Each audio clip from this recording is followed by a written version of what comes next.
Hey, good morning, everybody. It's so great to be here in Boise, Idaho, and I'm so thankful for this opportunity. And let's start with a greeting. Habari yako? No, you can do better than that. Well, that's Swahili. It was taught to me by your own professor, Mr. Harrod, and his son, Ollie. So when you greet someone as Habari yako, you say Musuri. Habari yako? All right, so please try that on Ollie when he visits you guys sometime. He'll be super happy to know that. Well, I am so delighted to be here. Just a brief recap about my life. Just as Danny shared with you guys earlier, these past 10 years of my life have been the best times of my life.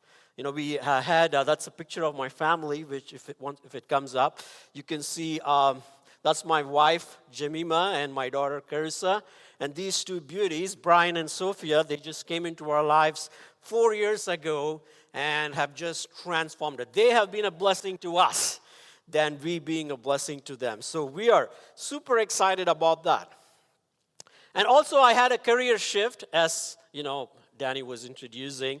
I was working in the tech world, and a few years ago, I was in a project with IBM and Stanford, and we made a transistor using molecules. This is the smallest transistor you can ever have. And I was a molecular engineer, and when we did this and we created this transistor, it was the holy grail of science, and there was this physicist standing behind me, and he was jumping up and down. He was so excited, and I looked at him, and I looked at this. To me, this was a simple graph. And here is what was the biggest excitement that a physicist could get.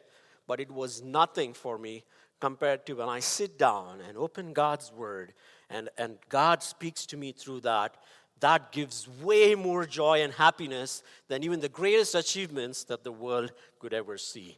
And that was what made me to make this shift into having a career to do that. And when I come to a place like this and see young guys like you giving your lives to study God's Word at this age, trust me, you've chosen the best path in the whole world. And there is nothing in this world that gives you greatest joy and greatest satisfaction than letting that Word of God be a lamp unto your feet and a light unto your path. Amen. So I wanted to share and encourage you guys a little bit before moving on to talk about other things, to see what is God doing in this world. What's happening in the world around us? You know, I've lived in Boise for several months. I used to come up here to work for Micron, and so it is really a second home from me. And to say that Danny is my brother and Ollie, his son, adopted me as his own uncle. I mean, he really does. He calls me Uncle JP. You know, this is something I consider the greatest honor in my life than all the accomplishments I've ever had. And so being in this place, and I've lived around in a few areas. If we go to our next slide, what is happening in the world today? You know, this is in 2002 when we used to live in Germany. We had a small house church that was started with 4 of us and German students. It grew to 44 people with people from 33 different countries. And this is an amazing picture. I love this picture. I'm kind of hiding in the side. You won't see me. The guy at the center is a wealthy sheikh from Saudi Arabia who was pursuing medicine. Right behind him in this beautifully colored shirt is an awesome friend who was a refugee in Germany at that time from Togo and Africa. And this guy is hugging Michiko, who is from Japan. And they are flanked by people from Hong Kong and China. Boy, trust me, that was heaven on earth right there. Isn't that what our church should be like? Isn't that what the body of Christ should be like? And guess what? That's how heaven is going to be like when every tribe, every nation is going to come and bow their knee before Christ and call Him Lord and Savior. And that was the vision that God experientially walked me through. And which is where this dream came about for me about His church. And let's move on to the next slide. And this is, unfortunately, the animations don't work. Okay, so this is a picture that you're seeing here is that of a church in downtown Chicago. Well, if you had looked at the pictures before, and those of you who have traveled to Europe, you can see a typical European town has this huge Gothic or neo-Gothic church that's in the center of the city. It was symbolic of how the church was influencing all spheres of life back in the day. And now you move here, and in Chicago, I took this from Sears Tower. You can see it's so hard to find the church. It's surrounded by a concrete jungle of multinational companies and banks, symbolic of how the church has now been pushed out to the outer space in any city. It no longer holds the dominant place it held in Europe or in the days when this nation was found. And this is the reality in any city that you go all around the world. I love to take a picture of this. I have a picture of this in Singapore. It's the same story. And all over the world, when you move into these big cities, it becomes a less dominating force than ever. And if you go to the next slide. San Francisco Bay Area is the place I call home, been living there for 15 years. It has people from over 90 nations. It's the most affluent part in the entire world. The top 1% of the richest people on planet Earth live in San Francisco Bay Area. Yet, less than 3.5% of them are Christians. And it's also the least philanthropic place in the world. And, Dr. Voorhees and my friend Pat Kelsinger, who leads an organization, calls it, this is a place of rich pagan misers. And that is where God has called me and several of us to go and establish a church. But this is something that is interesting is 90 different nations are represented in San Francisco Bay Area. Same in New York City, same in LA, or same in Singapore, or you go to any of these large cities in the world, that's what's going on. Why is that? All over the world, people are on the move. If you look at the next slide, you can see what's happening here. How do we live missionally in a multicultural world that's becoming more multicultural? Because you can see, as you see in the next slide, that people are moving in this century. The scale and velocity of human migration is unprecedented in history. And in the United States, you see the states that are marked blue are the states with more than 1.7 or more million migrants.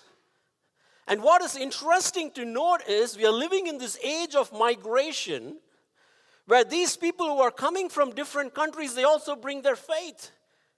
And 75% of those who became permanent residents or citizens in the United States are Christians.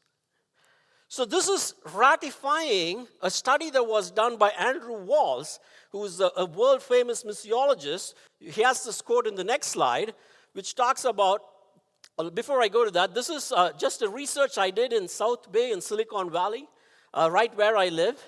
23 nations, unreached nations, which is defined as people, less than 2% of those are Christians, live right in our back door in the Silicon Valley.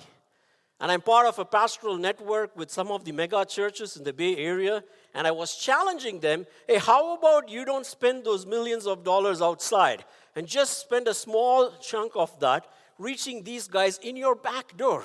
And one of them, he was a new church planter like me, and he has his church right around where there are Irish immigrants, the Irish Catholics in Santa Clara.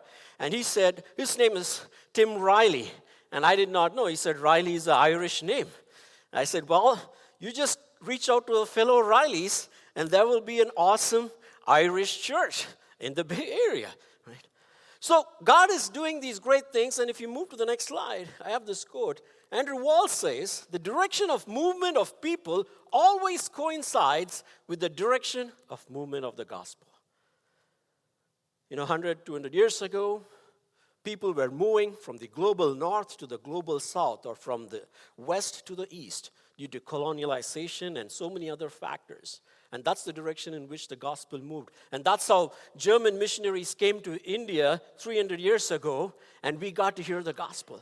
So when I went back to Germany, and I was excited to walk into a German church and found I was one of the 10 people in this huge Gothic church, and the pastor who walked in was so depressed it looked like it was a funeral service.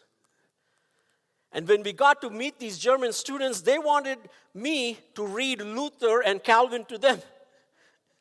And I was like, things have turned around where God is now using the people who were reached before to come and reach those who sent them early on.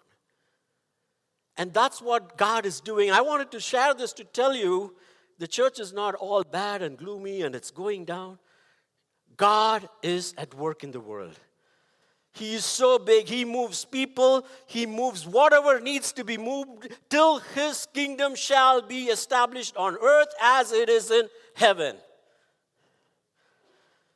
We go to the next slide. To do this, what he does is Samuel Escobar, he's a South American missiologist. He says, in the third millennium of the Christian era, Christian mission is truly global with missionaries from all places going to all peoples. The ones who respond to the gospel the most to Indians like me in the Bay Area are second generation Hispanic Americans. And the ones to whom South Asians respond to with the gospel in the Silicon Valley are Korean Americans. Because Indians tend to think if another Indian talks to them about the gospel, we are called as traitors because you are worshiping a white man's God. And then if an Anglo or a Caucasian brother reaches out to them, they look at them and say, well, you're trying to convert me. But when a Korean shows up and does tremendous love, they're confused. And they see Jesus. And they love this Jesus. Isn't this awesome how God's wisdom is so greater than the wisdom of this world? So next slide. This is what's happening in the world. And this is Mark Demas. He had this quote. If the kingdom of heaven is not segregated, the church on earth should not be either, isn't it? And that's our vision in iSpectra, for which I'm the CEO, and we have a bunch of pastors representing all the major ethnicities in the Bay Area. Our desire is to encourage every church, white, black, brown, whatever color you may be, to be inclusive of everyone who lives in your neighborhood. Unless a church reflects the demographic of the neighborhood that it is placed in, it has zero credibility to proclaim the gospel of Christ to those around them. And that's the passion and that's the vision that God has given us. And let's go to the next slide. So immigration, people moving is one big thing that's happening. You may not feel that very much in Boise, Idaho, but the moment you step out and go to those places, wherever God is going to call you to, and 70% of the world's population is going to live in big cities in 2050, which is in 15, 20 years from now. You're going to see this. The second thing that is happening, our world has changed. Our world has changed significantly. We are now living in what is known as the digital age. Let me unpack that for you. Let's move on to the next slide. You see, this is a picture that was taken by an intern at Facebook. I live right across the bridge from the headquarters of Facebook, and I cross that every time. He mapped how are people connected, and this was several years ago. He found more than 1 billion people are now connected digitally with one another all over the world. And in the next slide, you can see how people are communicating using Flickr and Twitter, where a 140-character tweet was so powerful and good enough to bring down powerful nations in the Middle East. The Arab Spring, if you had noticed that. And then, if you move on to the next slide, this gives you a short, brief history of the world. They said initially people communicated orally, right, from time immemorial to 1500, where information was passed through word of mouth. Once Johannes von Gutenberg invented the printing machine, then came the print era through which people were able to read God's word. There was Renaissance, there was Enlightenment, science and technology boomed, and then the world became a different place. And in 1950 came the television and radio, which became the major way in which people communicated with one another, and that unleashed the broadcast age.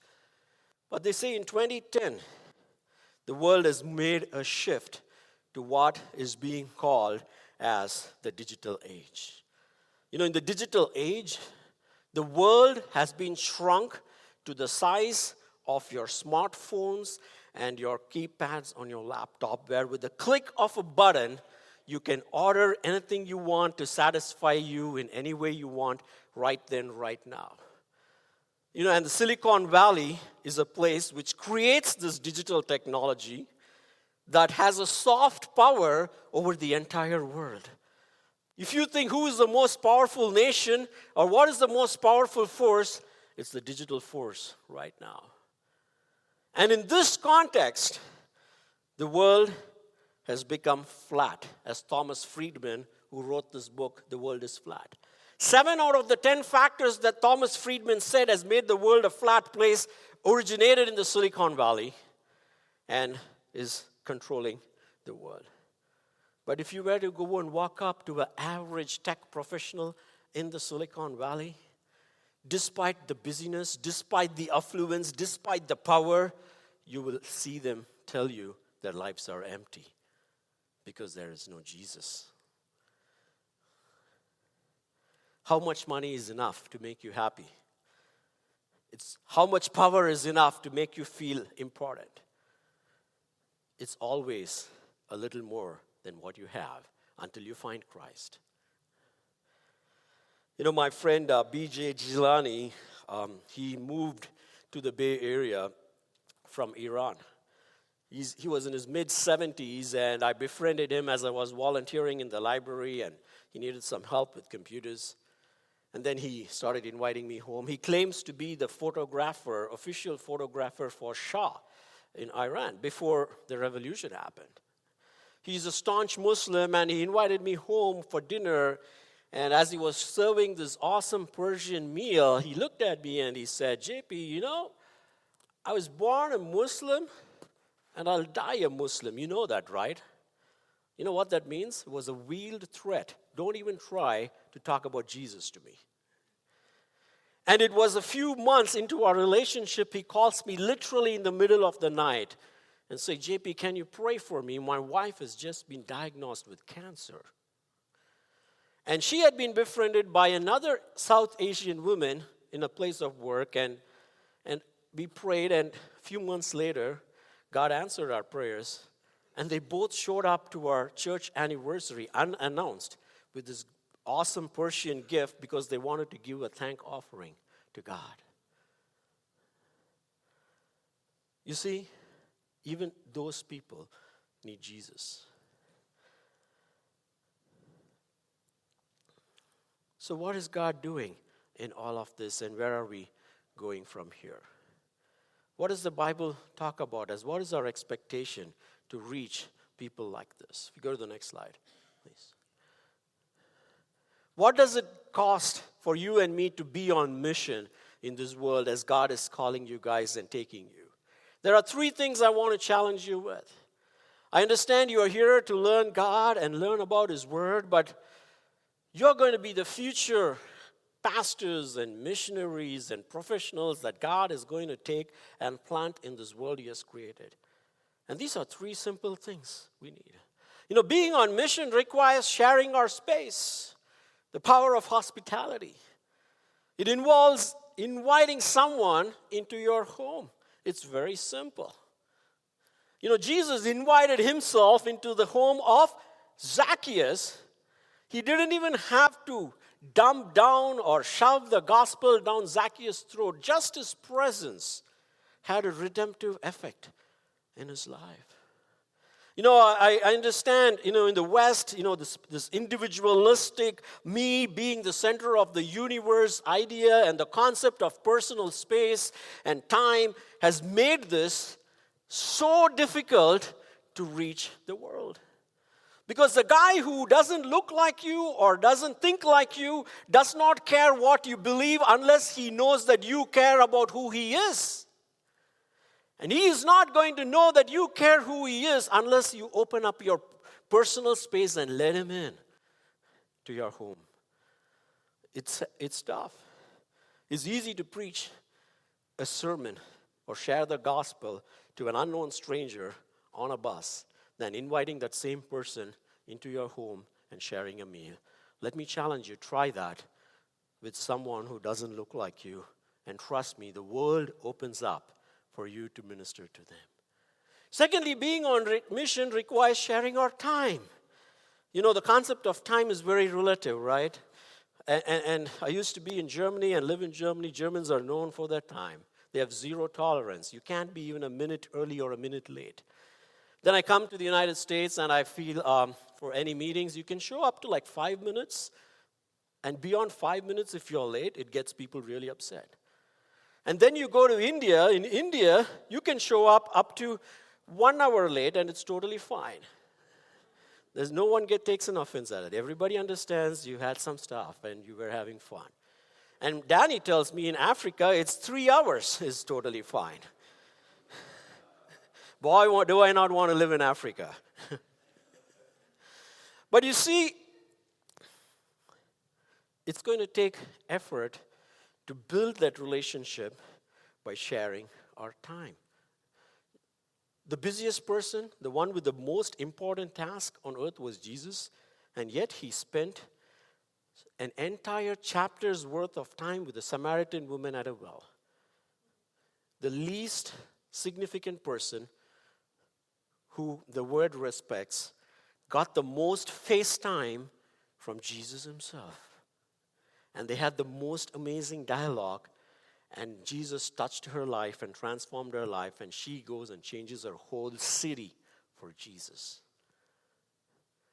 Would you do that? That person whom you meet and you think may not be the most important one, might be the most important one that God wants to use you. And thirdly, being on mission requires sharing ourselves. You know, the power of relationships. It involves truly putting yourself in a place where you can build those relationships. You know, I found Gilani in a library where I was volunteering for fun.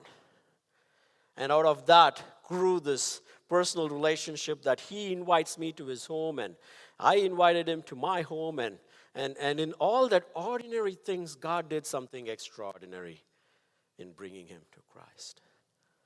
So these are three simple things, but three powerful things. Space, time, and ourself, and hospitality, love, and relationships are the simple keys through which we can go and make a difference in this global world, in this digital world where people are so disconnected. A friend of mine who's pastoring in the Silicon Valley is coming up with a new book.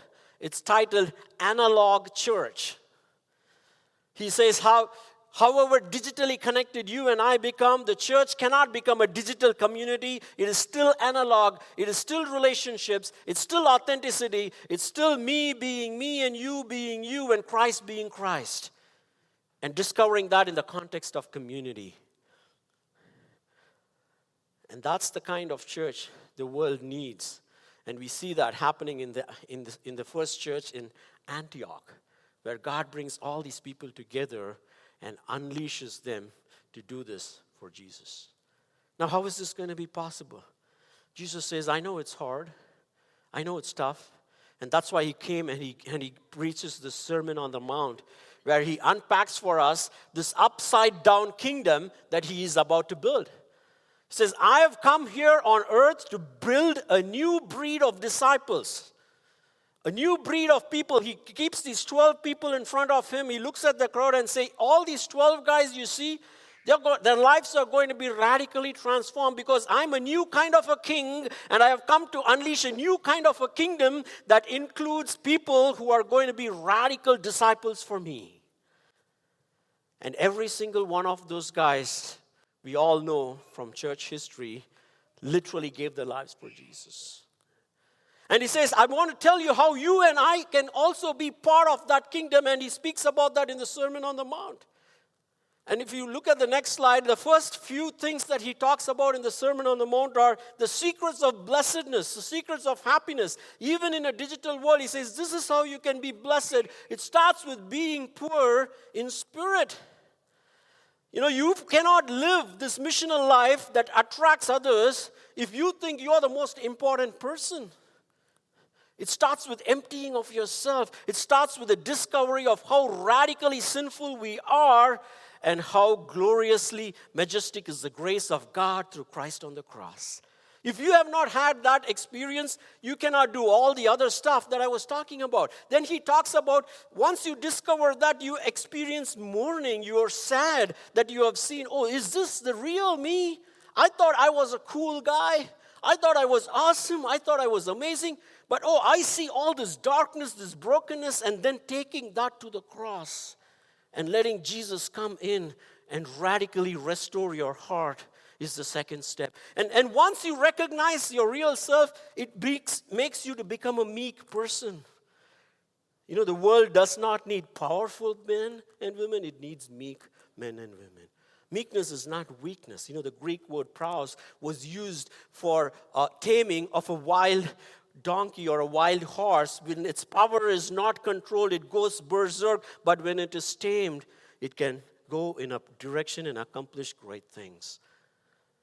And once you experience that meekness and people see that, they are going to say, I want to be like this person. I like this person. And now you're going to long for righteousness and thirst for righteousness like the deer pants for water. You want to be like this Jesus once you get to that place in your life. And it says, the blessing is this and the promise is, yes, when you become poor is when you will be rich. You're going to have the kingdom of heaven. When you mourn is when you're going to be comforted, because when you repent, God is going to grant you repentance and salvation. When you become meek, you're going to inherit the whole earth. You can lose everything here and you can gain everything in heaven. And when you hunger and thirst for righteousness, guess what? He may not give you all the money you want. He may not give you all the power you want, but He will give you all the righteousness you need, because it has already been accomplished by Christ Jesus on the cross. And all of these are internal stuff, because Jesus realizes you want to be a missional person in a multicultural world, it starts with your heart. You want to be able to share your time and your space and yourself, it starts with your heart. If you have not had these experiences internally, you cannot display those virtues externally. And he says, and this is how you enter into my kingdom. And once you are in my kingdom, you know what kind of a person you're going to be. He says about that in the next slide. All these external manifestations will happen. You'll be a merciful person. You will have the power of forgiveness. When someone hurts you, you can forgive because you have received mercy and you can give mercy. And he says, you're going to be a person who is pure in heart. You're going to want to grow closer to Christ because you're going to be blessed with being able to see God in the light of His Word. And you are going to be a peacemaker in your own life, in your relationships. You see the world at war, and there is brokenness, and there is the effects of sin. You want to be a peacemaker in making a difference in this world for Christ. And that's the kingdom I am building, and that's what I'm inviting you and me to be part of. And if you ask the question, what do I get after all of this? This is America, right? I loved that skit. You guys were awesome. I constantly run into people like that. This was so good. What do I get? That's been the trend in most church planting efforts. Let's build a church that people like so they can come and feel happy. You know what Jesus says? Unfortunately, if you go through all this, you do all this, you see in the next slide, he says in Matthew, you're going to be persecuted. Man, that's not a sales pitch. You don't do that in the Bay Area. You get 30-second elevator pitch to tell you your product is going to make life awesome. And Jesus is like, after all this, they're going to come after you. They're going to persecute you. They're going to take everything from you. Your life's going to be pathetic. Who wants just Jesus? Who wants to sign up for this king and let him be the king of your life? Well, thankfully, Jesus Christ was the one who went through all of this. He emptied himself on the cross. He came meek, riding on a donkey to show people he's a different kind of a king. He let his body be crucified on the cross so he can make between peace and become the righteousness of God in our lives. And when we have that Jesus in our hearts, we will be able to become this kind of missional person wherever God may take us. And whatever may be the age and time, so this world can be redeemed for Him. Can I pray for you guys? God, we thank you for this time and for all these wonderful young men and women who have committed their lives to know you and to be used by you. We know the world is changing, the times are changing, and people are changing, but your gospel never changes. You are the same God yesterday, today, and forever. And thank you for your Son, Jesus, who gave himself up on the cross. And we want him to be our King, the gentle King, who can come inside our hearts and radically transform us so that we can be your kingdom agents in this world, helping unleash your kingdom, one person at a time, one city at a time, and one nation at a time, until all the earth will come and place their faith and trust in you and glorify you. And I pray for all the students, God, and for all the needs that they have, the physical needs, the financial needs, the emotional needs. I pray that they will find you to be an all-sufficient Savior and King. And that the years that they spend here will make them to be these kingdom men and women that you want them to be, that you can send them into this world and help make your kingdom come as it is in heaven. In Jesus' name I pray. Amen. Thank you.